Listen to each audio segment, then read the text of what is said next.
वहीं महाकौशल का चुनावी ट्रेंड हर बार चौंकाने वाला रहता है, इसीलिए इस संभाग का सत्ता का किंगमेकर भी कहा जाता है। सवाल यह है कि क्या इस बार भी महाकौशल राजनीतिक पंडितों को चौंकाएगा या फिर 2018 वाला ट्रेंड ही रहेगा। ये रिपोर्ट आप देखिए।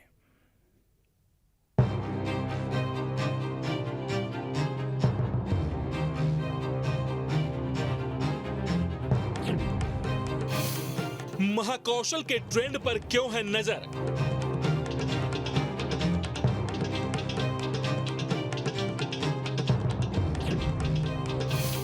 नतीजों का सत्ता पर कितना असर? वैसे तो सत्ता की चाबी 5 इलाकों में बटी है, लेकिन महाकौशल को लेकर सियासी पार्टियों की चिंता सबसे ज्यादा रहती है। इसके पीछे वजह यह है कि महाकौशल के नतीजे हमेशा चौंकाने वाले होते हैं। एक पार्टी के साथ लगातार रहने का ट्रेंड नहीं है। लोग हर चुनाव में पाला बदलते हैं। आदिवासी सीटें ज्यादा है। यहाँ के ट्रेंड का असर दूसरे इलाकों पर भी पड़ता है।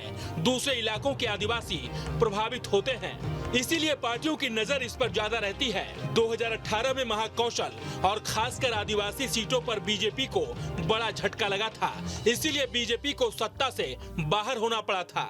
इसीलिए कांग्रेस की कोशिश पुराने ट्रेंड को बरकरार रखने की है, तो वहीं बीजेपी 2018 से हटकर नतीजे चाहती है। हमारा तो सीधा से सिद्धांत है कांग्रेस पार्टी का, सबको साथ में लेकर चलो, सबका काम करो, सबका विकास हो, प्रदेश में खुशहाली रहे, भ्रष्टाचार ना हो और हर वर्ग का ध्यान रखो।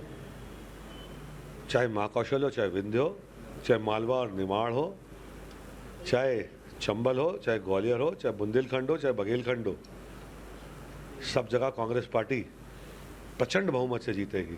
2023 के चुनाव में मध्य प्रदेश की जनता पुनः कमलनाथ जी के नेतृत्व में जबरदस्त बहुमत के साथ कांग्रेस की सरकार बनाएगी और पुनः जो काम हमारे अधूरे रह गए थे हम उनको शुरू करेंगे और पूरा करेंगे। इस बार मुझे लगता है कि सरकार बनाने में महाकौशल की बड़ी भूमिका होगी और 2013 से रिकॉर्ड से भी हम आगे जाएंगे। जिस तरह से सरकार और संगठन दोनों काम कर रहे हैं, माननीय मुख्यमंत्री जी हमारे लगातार मेहनत कर रहे हैं और लाडली बहनों को लेकर और तमाम योजनाओं को लेकर जब हम जनता के बीच में जाएंगे, कार्यकर्ताओं के माध्यम से जब हम जनता तक उसका लाभ लोगों को मिले, ये हमारे मुख्यमंत्री जी की और संगठन की दोनों की इच्छा है और उस पर लगातार हम सब लोग काम कर रहे हैं। तो आने वाले समय में हम सबको क्या, पूरे पार्टी के लोगों को और नीचे जो जनमानस का एक मूड दिख रहा है, वो लोग ये मानते हैं कि नहीं, भारतीय जनता पार्टी की सरकार काम करने वाली सरकार है। अब आपको बताते हैं कि आखिर महाकौशल के सियासी समीकरण क्या हैं। तो दरअसल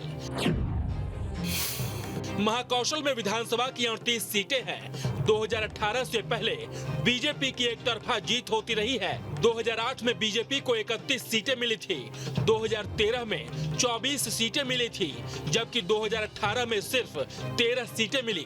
कांग्रेस को 24 सीटें मिली थी।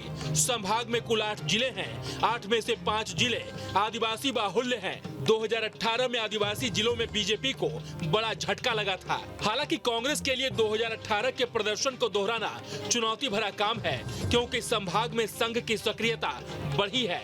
लेकिन चूंकि कमलनाथ महाकौशल से ही आते हैं, इसीलिए कांग्रेस को इस संभाग से उम्मीदें हैं।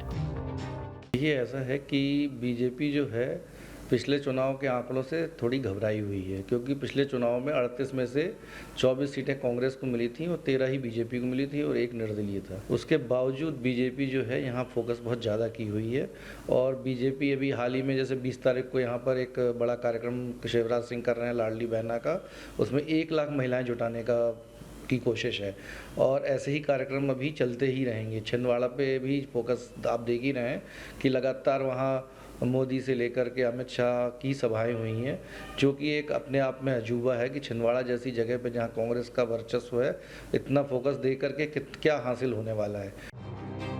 प्रदेश में मालवा, निमाड़ और महाकौशल ही 2 ऐसे संभाग हैं जहां पर आदिवासियों की आबादी सबसे ज्यादा है, या यूं कहें कि 47 रिजर्व सीटें भी इन्हीं इलाकों में है। जो भी इन सीटों पर बढ़त बनाता है, सत्ता उसके कदमों में होती है। शायद यही वजह है कि आदिवासियों को साधने की होड़ सी चल रही है।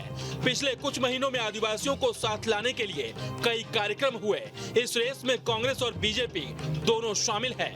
अगर महाकौशल का मिजाज फिर बदला तो कांग्रेस के लिए ये खतरे की घंटी हो सकती है।